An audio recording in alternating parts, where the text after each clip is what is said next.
ক্রেতা কাছে এলেই মাটিতে লুটিয়ে পড়ে মুহূর্তে নিস্তব্ধ হয়ে মরার ভান করে।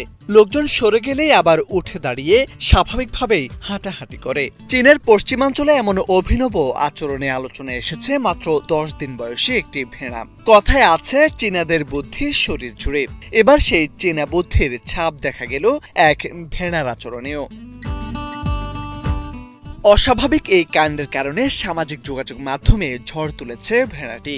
নেটিজেনরা তাকে আদর করে ডাকছে ড্রামা কুইন ল্যাম্প নামে। চীনের নিংশিয়া অঞ্চলের সিজুইশান শহরের পেংলু কাউন্টির বাওফেং টাউনে স্থানীয় কৃষক জিন শিয়াওলিন 4টি ভেড়া বাজারে বিক্রি করতে নিয়ে গেলে 3টি ভেড়া স্বাভাবিক দামে বিক্রি হলেও চতুর্থ ভেড়াটি আচমকা নাটকীয় আচরণ শুরু করে।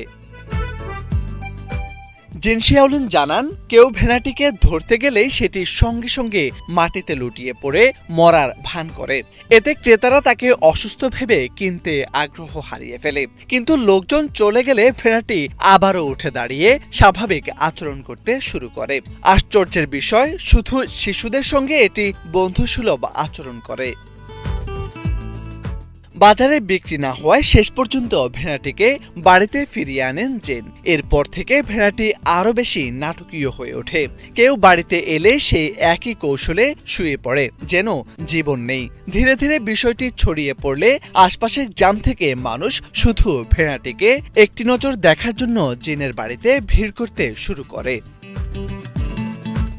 ভাইরাল ভেড়াটিকে কিনতে ইতিমধ্যে প্রায় 1,30,000 ইউয়ান, বাংলাদেশি মুদ্রায় প্রায় 23 লাখ টাকার প্রস্তাব দিলেও জিন শিয়াওলিন তা প্রত্যাখ্যান করেন।